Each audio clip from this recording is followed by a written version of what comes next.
Hello and welcome. This is Casey, and in today's video, as you can see, we will be discussing the botanical allies of the pineal gland and third eye chakra. So the plants, flowers, fruits, berries that will help one to decalcify and heal the pineal gland and as well activate the third eye chakra.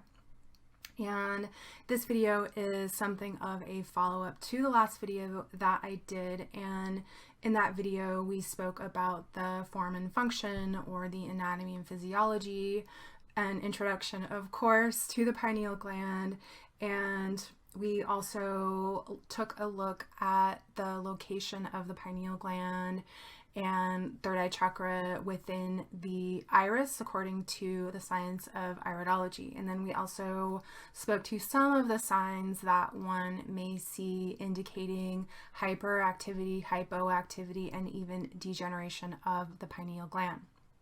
So check that out if you haven't seen that already. But in this video, I want to focus on the different methods of detoxification.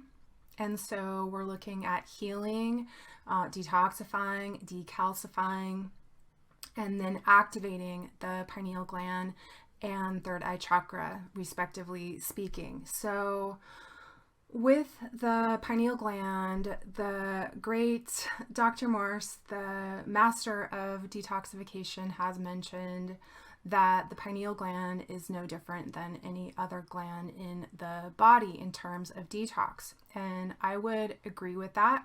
I would also, and I'm sure he is aware of this, I would also note that the pineal gland is the most calcified gland or even tissue in has the highest calcification rate among all organs and tissues within the human body. So we're looking at something that is sort of considered within the brain. Yes, it is within the brain, but it's not as protected by the so-called blood-brain barrier as the rest of the brain is, and it does receive a great deal of blood flow.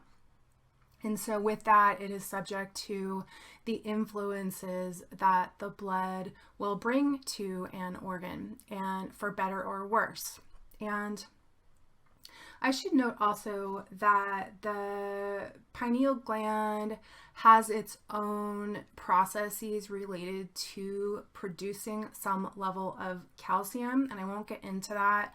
Rudolf Steiner refers to that as brain sand and notes that it is a somewhat necessary process for the human being to have this production of brain sand. And so the pineal gland does have something of its own activity of calcification, and which is natural. But we know with detoxification, we know with the human body, that calcium goes to areas of great inflammation. All right, so that is the body's way of bringing an alkaline state to tissue that is experiencing a high state of acidity. And so when the blood is, we know the blood cannot range too far out of its more alkaline nature, but when it is not as clear and bright and nourishing as it should be, it can affect some of the areas that it flows through. And so that's why the pineal gland is more subject to the health of the blood. And so we're going to be looking at one of the things that you're going to be really focusing on when you are working on decalcifying your pineal gland is you're going to be looking at the entire body's state of alkalinity or acidity. And you're going to be bringing back a state of alkalinity. And you would do that through the normal methods of eating an alkaline diet. And then we're going to be speaking about these herbs here in just a second. So Actually, let's just go ahead and get started. I want to just show, while we have them all on the screen, that there is going to be a connection, whether it be physical or, through the visual, through the color, through the shape, and even through the name of all of these plants to the pineal gland and also the third eye chakra. So we see that the botanical allies of the pineal gland actually hold a vibrational alignment to the gland itself. And they express these like frequencies in their signature through color, shape, and name. And as such, contain important medicinal properties that directly benefit the pineal gland, brain, and Agnya chakra.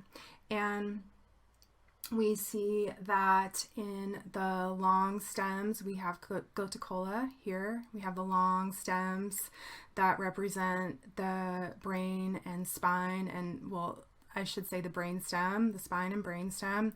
And also in the shape of Goto Cola is similar to ginkgo in that it represents the head and brain area. And then we also see the same stem found in Thistle. And then with Thistle, we have this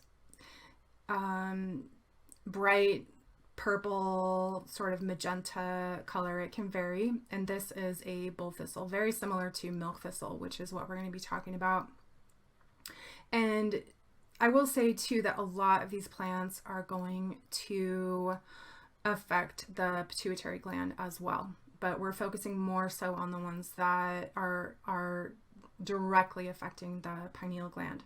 And so we see the long stems on thistle. We see the brightly colored, beautiful thistle flower, which is, by the way, very sweet smelling.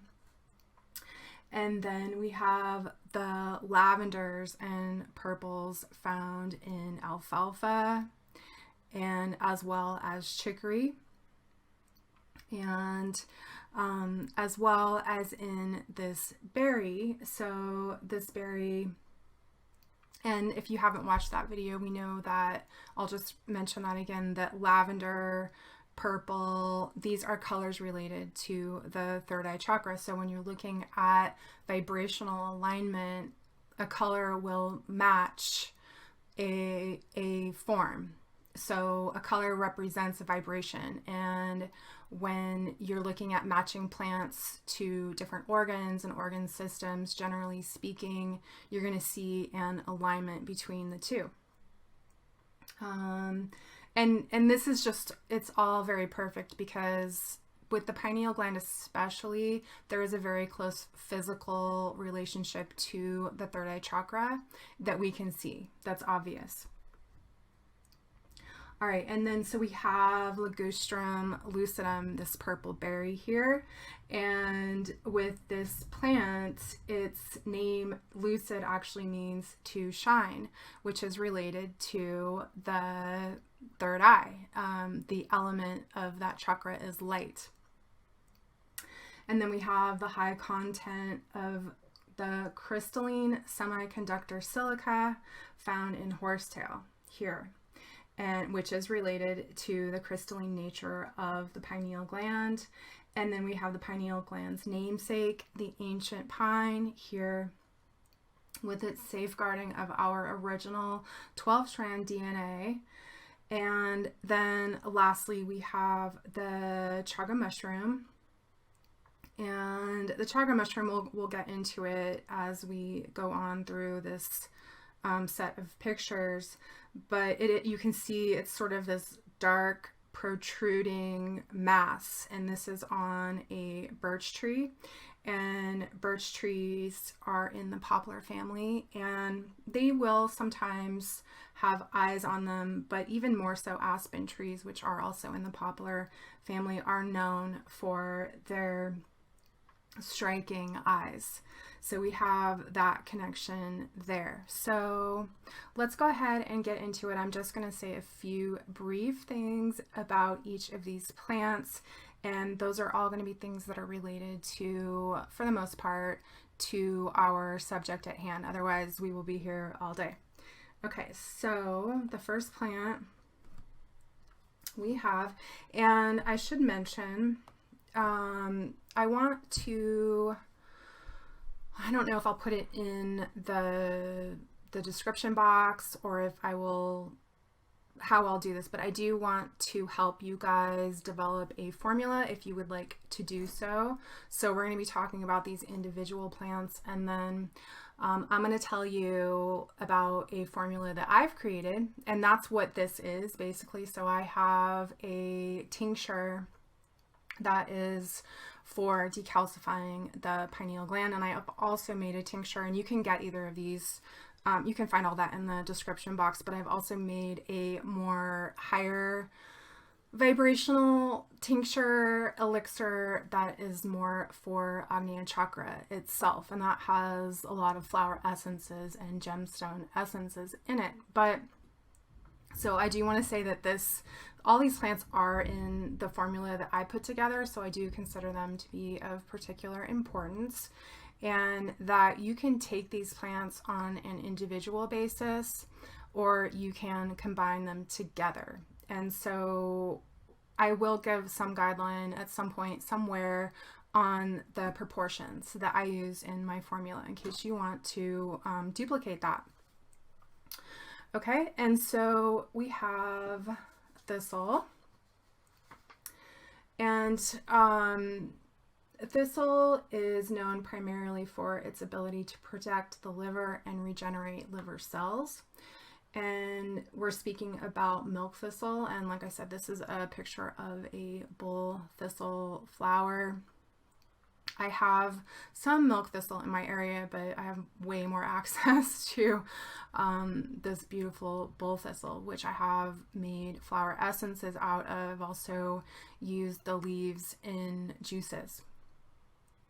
And so milk thistle seed is also proven to reduce amyloid plaque in the brain, and that amyloid plaque is associated with Alzheimer's. And so we can see that there is evidence that thistle does benefit those with brain disorders. As well, in test tube and animal studies, silymarin, which is the primary medicinal component of thistle, has been shown to prevent oxidative damage to brain cells. And just, I think I just mentioned this, but you can just see with its signature, it really is almost more related to the crown chakra. And so it would be a really great plant for because the crown chakra is orientated vertically, and the third eye chakra is more like an eye, like it is directly, its direction is from the forehead outwards. So this would actually be an excellent plant for the pituitary gland as well. Thistle contains powerful antioxidants proven to be highly effective in liver detoxification, removal of heavy metals, prescription medications, chemotherapy, radiation, environmental pollution, and so much more. Properties related to the brain and pineal gland include anti-inflammatory, and so we're speaking again about cooling the body down and bringing in more of an alkaline nature, and that's what we're using anti-inflammatories for, as well as it is antioxidant and neuroprotective, meaning that it is protecting of the neurons or brain cells. And then another interesting feature of thistle is that it demonstrates the connection between the liver and brain, or the gut-brain connection. Okay, and the liver is going to be a focus when you're detoxifying anything. As the body's alchemist, the liver does process the majority, if not all, of the toxins that we put into it.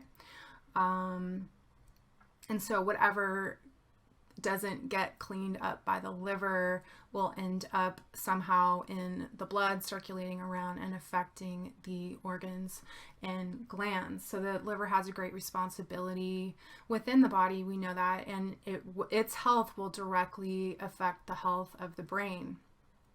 And we can see that, we learn that through plants. And because Thistle has a signature of the brain, but it's most well known for its healing capacity of the liver. For the liver, I should say. And then another thing that this brings up is that there is a connection between the liver and the eyes. So going back to our last video, we know that the third eye is, and the pineal gland itself is related to the physical eyes.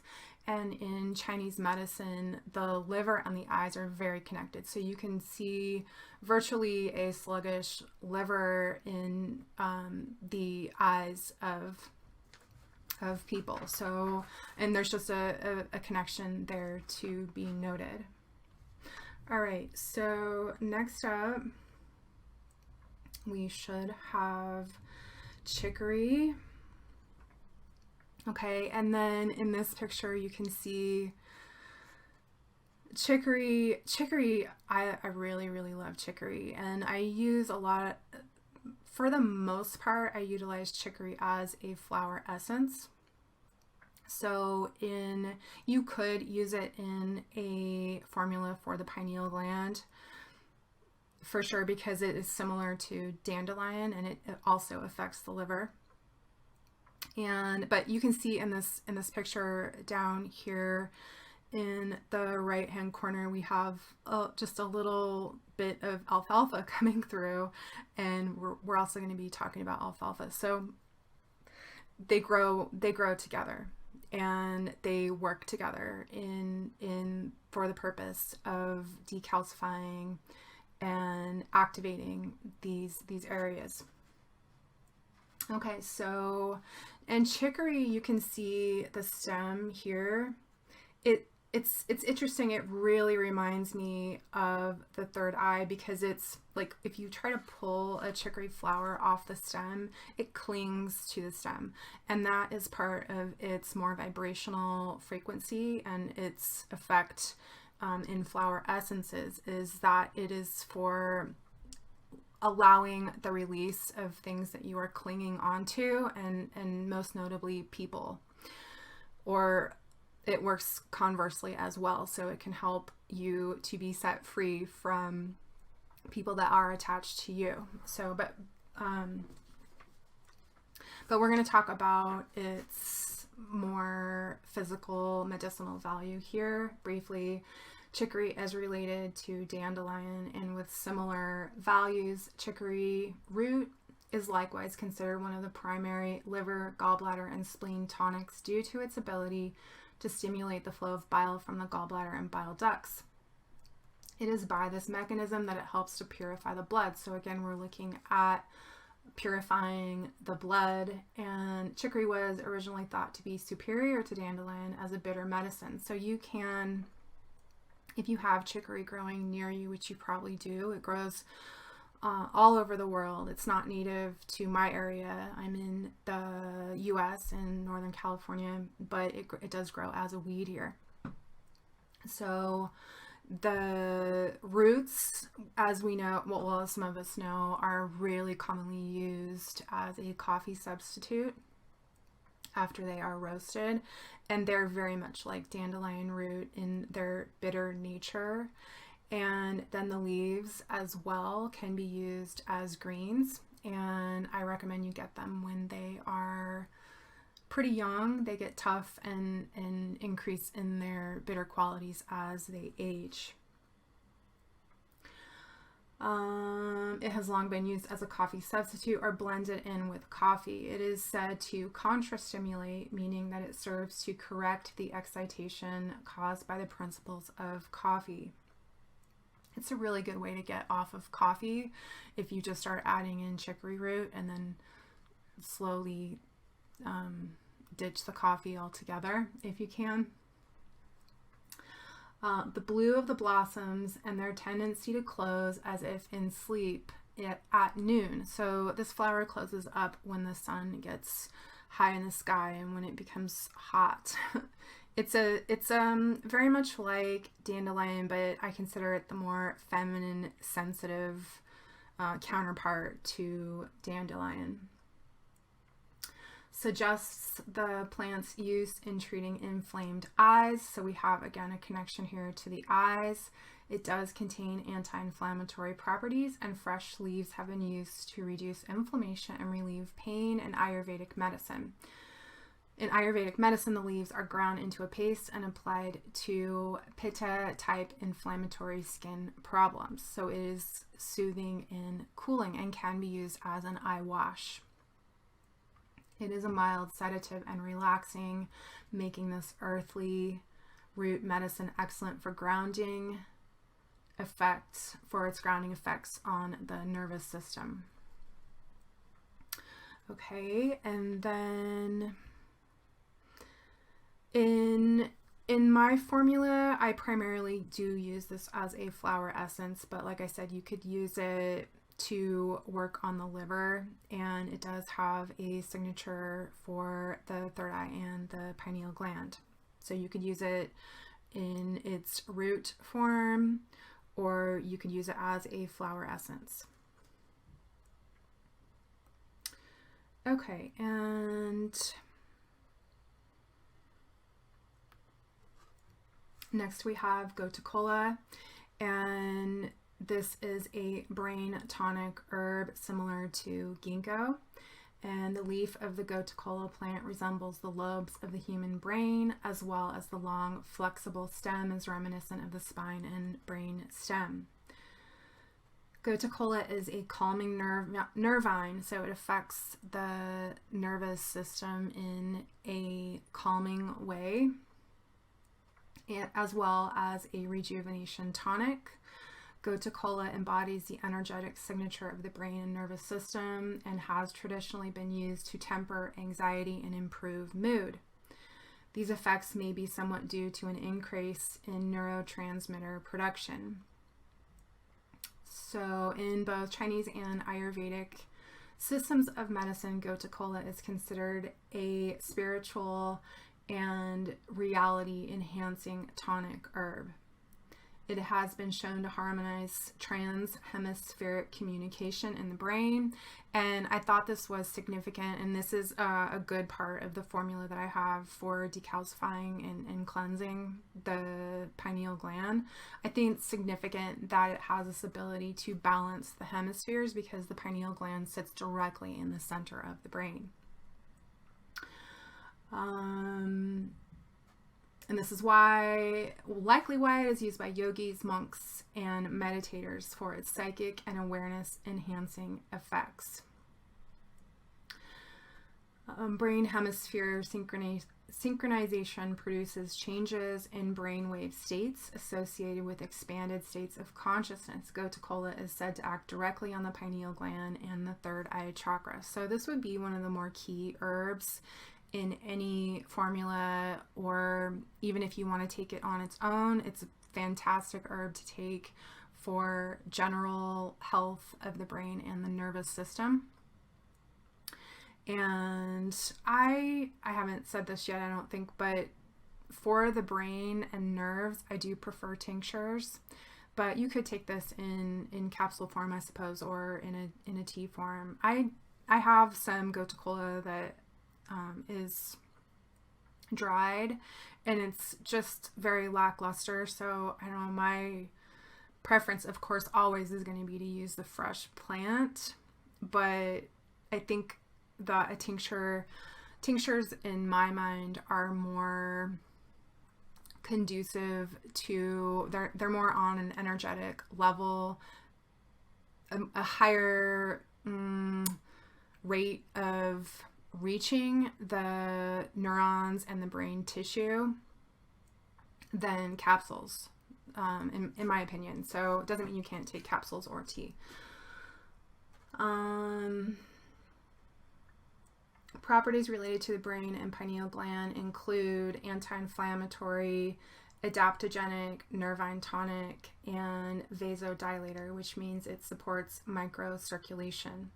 And it is just in general known as an excellent brain tonic. And this is a calming brain tonic. I know that some herbs that are used for brain health can be a little bit stimulating, and that is not the case with Goto Cola. All right, and next we should have alfalfa. Okay, so,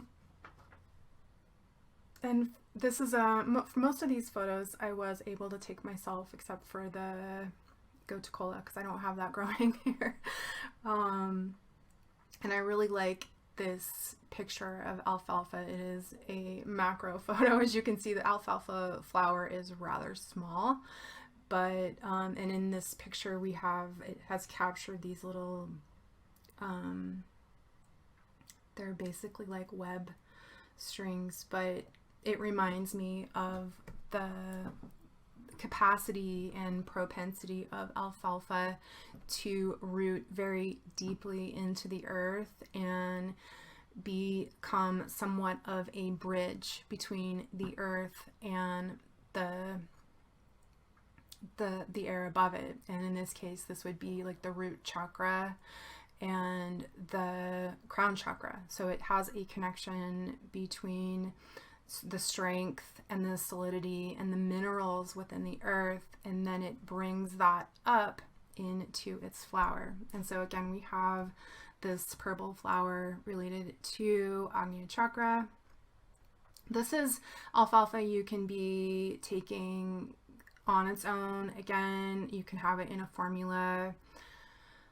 It is also really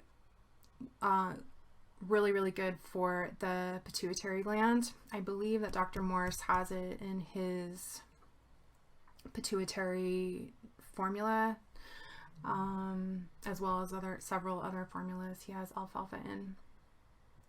All right, so I have here, with its signature purple flowers and deep tap roots that seek out and draw up the richness and depth of the earth to her surface, alfalfa acts as a bridge between the earth and sky, as well as the root and third eye chakras. Alfalfa not only carries the etheric signature of the pineal gland and third eye chakra through its purple colors and position on the stem, it also provides rich bioavailable nutrients and crystalline minerals, especially suited to the brain, pineal, and pituitary glands. Alfalfa is an excellent blood purifier and alkalizer.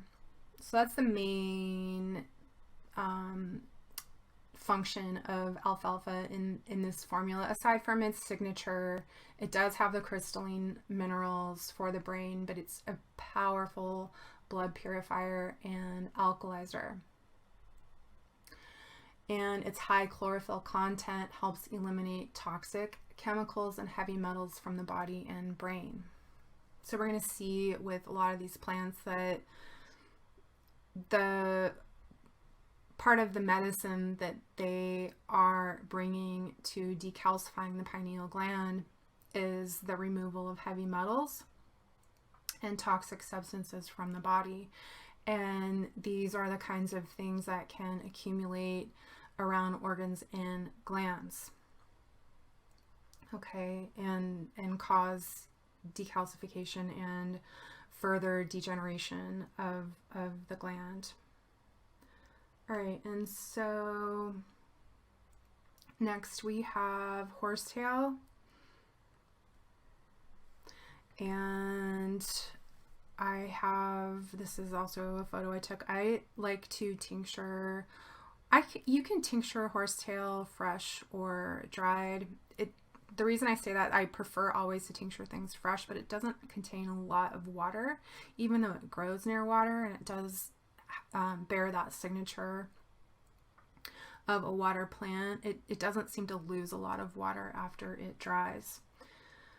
And it's used here, it's used in a lot of sort of crystalline formulas and ascension type purpose formulas, where we're looking at the silica structure, and we're looking at the transition from carbon to crystalline within the body. So you may see horsetail in certain tinctures if you are into that.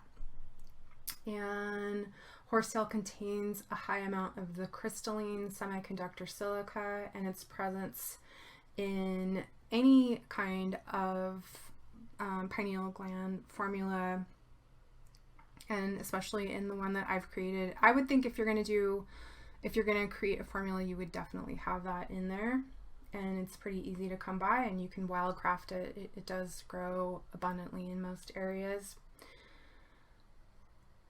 Is to provide this abundance of bioavailable silica to the pineal gland, thus exhibiting a tropho-restorative effect, that is, to restore certain tissues through the act of providing specific necessary nutrition to those tissues, organs, and glands. And another note, and I have this is a quote, well, actually, I wrote this next part. Due to its ancient origins and survival through the fall, horsetail holds an imprint of the earth prior to her fall, and its crystalline structure contributed to the creation of the original angel human. And then I have a quote here. I don't have the attribution, and that is on my website if you want to, if you're really interested in this quote, but it's such a good quote, I couldn't say it any better. Horsetail is truly a wonder from another age. This family are known as living fossils, as they are the only living examples which formed the major part of the understory of the great Paleozoic forests. These covered the land for over 100 million years, roughly 542 to 541 million years ago, a time which saw the first large reptiles and an explosion in marine life. Now, Equisetum arvens, also known as horsetail, usually grows between 20 to 40 centimeters high, but at that time its relatives grew up to 30 meters tall, giant green skeletons which stroked the heavens with their feathery branches. So they were as large as trees. This era ended with the Permian Triassic extinction event, or the Great Dying, as it has become known, the largest mass extinction in the history of the Earth. It took the Earth 30 million years to recover. Horsetail, however, endured, and as a result holds in its dreaming more than we as humans, as relatively new species on Earth, can possibly imagine. Fossil records show that horsetails made up a large part of the coal forest swamps and are therefore powering much of our current lifestyle. All right, so for its ancient signature and for its journey on this planet, I think it's an important plant to include in a pineal gland formula.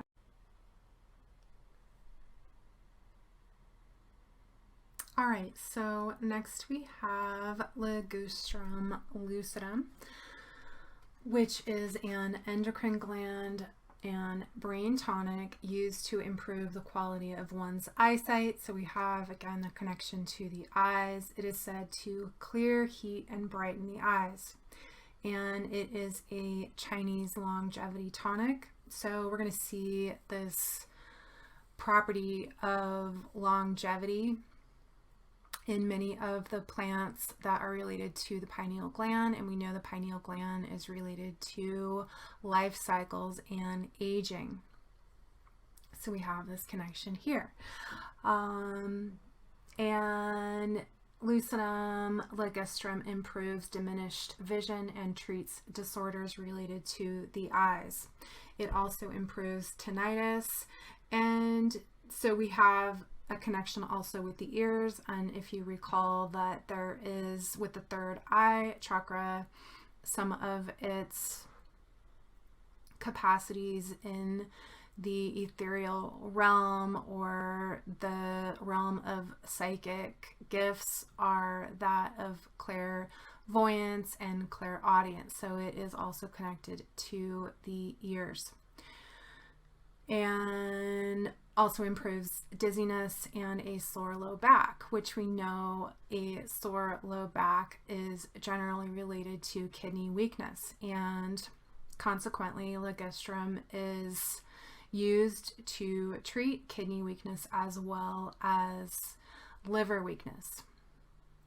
And it is also related to, in the same sense, with weak kidney energy, you can have premature graying of hair.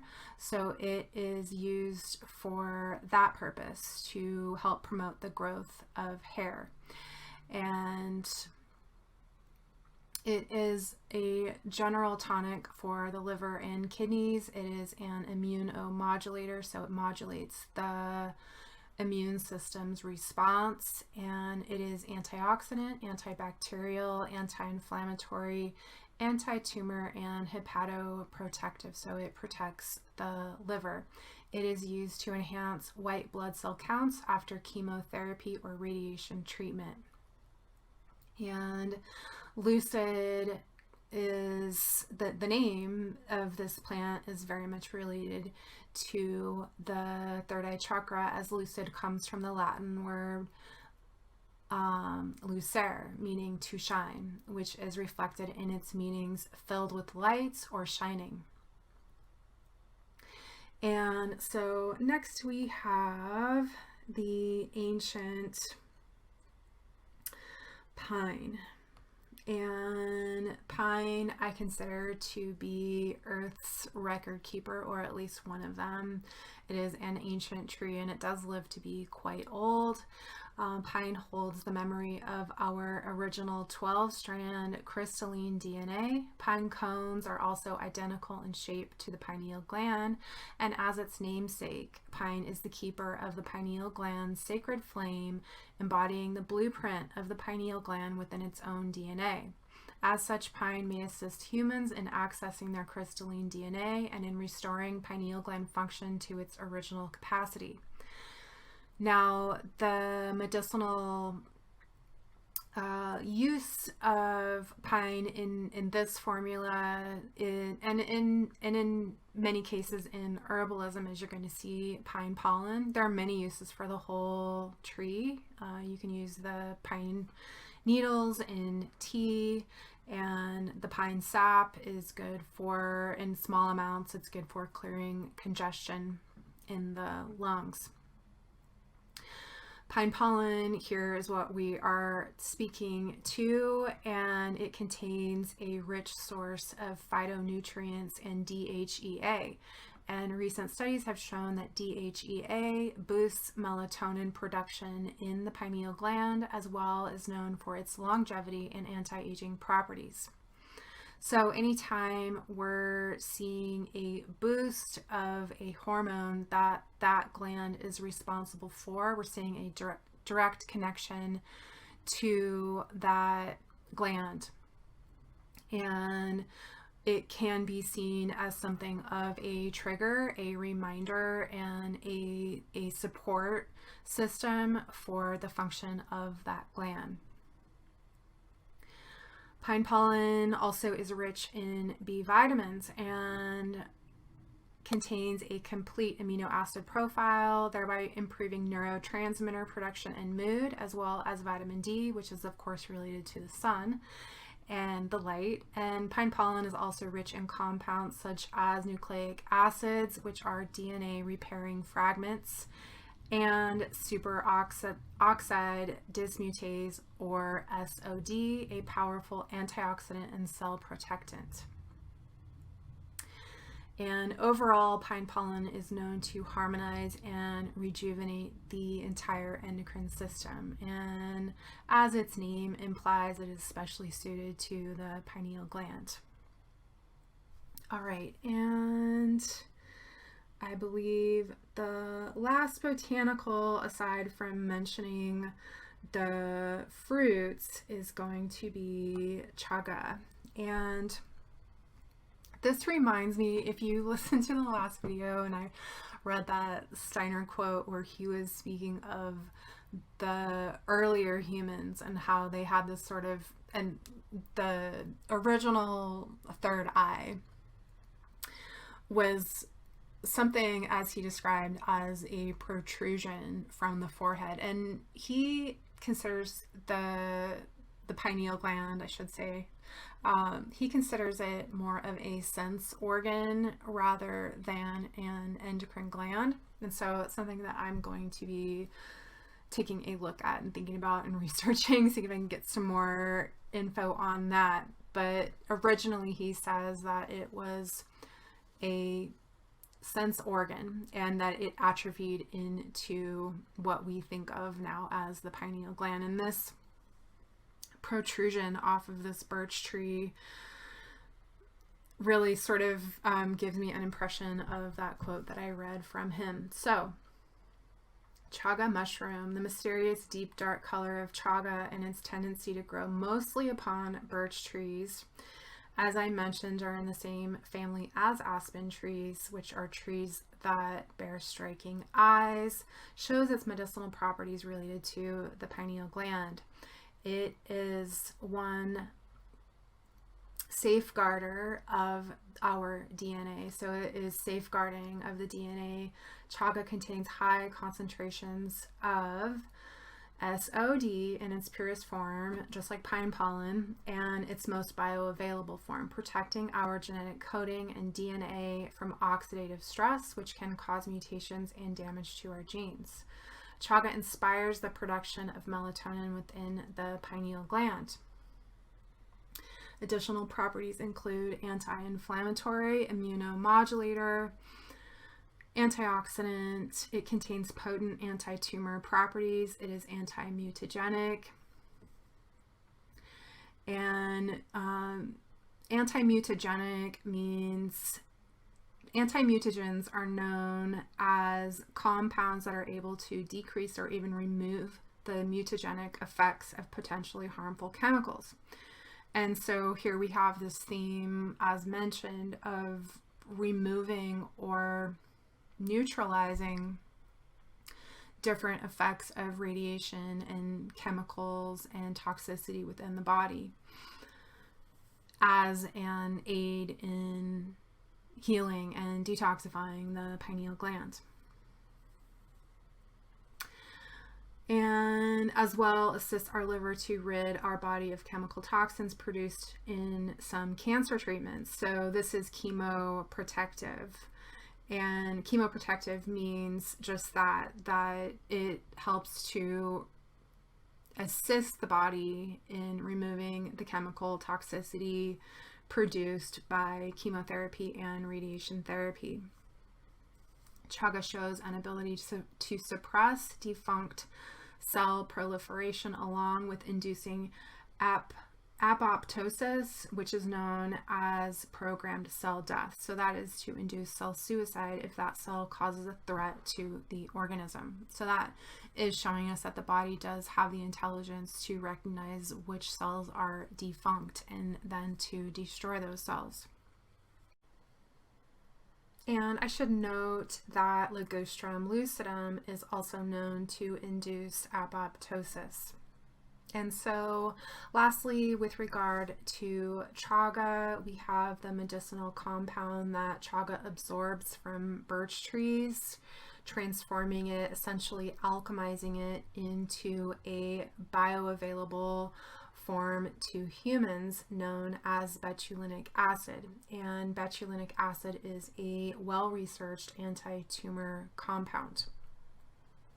Okay, so that should about sum up the botanicals that I feel are of most relevance to the pineal gland. There are a few that went unnoticed or unmentioned, and those, while important to the pineal gland, certainly useful, I would consider more relevant to the pituitary gland. And those would be clover, and clover is very similar to alfalfa and is in the same family, as well as saw palmetto. And saw palmetto being the saw palmetto berry being produced by this small tree, like it's more like a shrub, a small tree, and that would be related to the pituitary gland and its function as the master gland.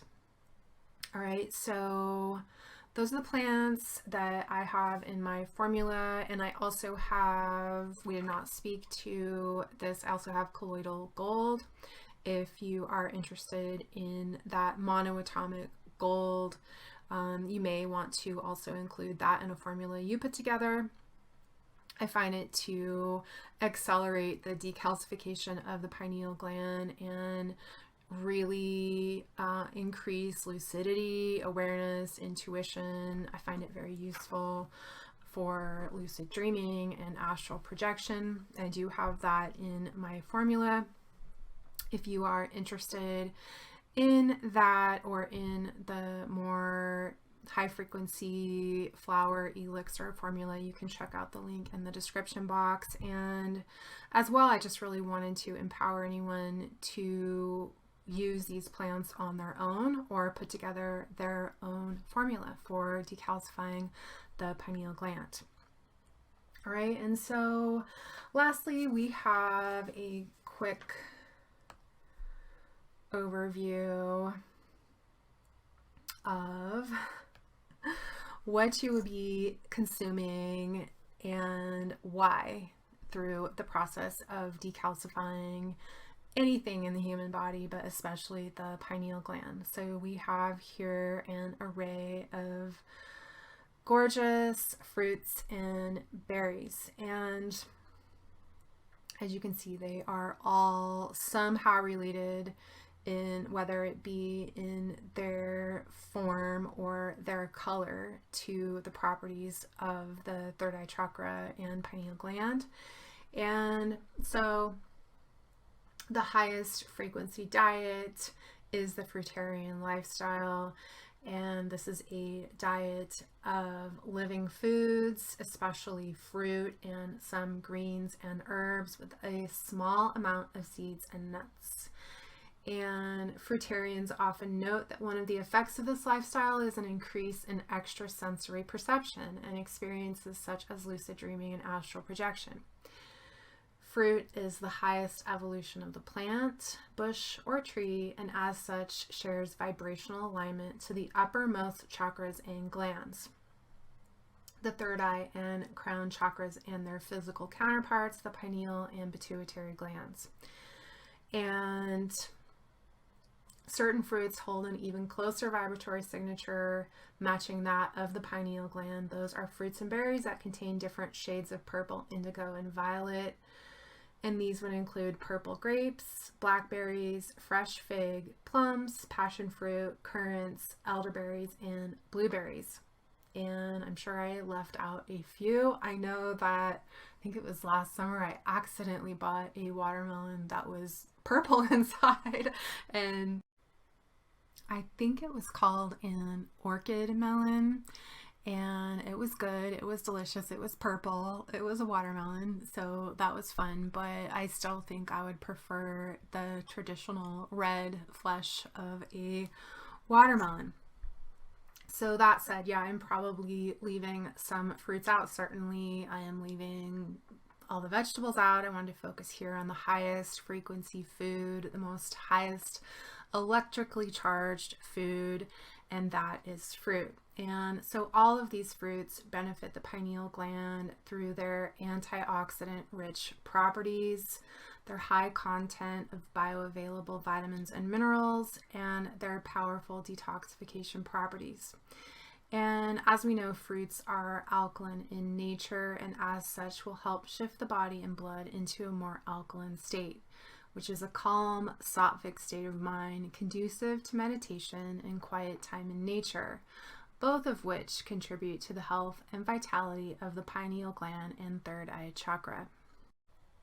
Okay, so I think that should cover the basics of a detoxification protocol, including the botanicals and the fruits for the pineal gland. And I hope you enjoy the video, and thank you for watching, and I will see you next time. Okay, bye.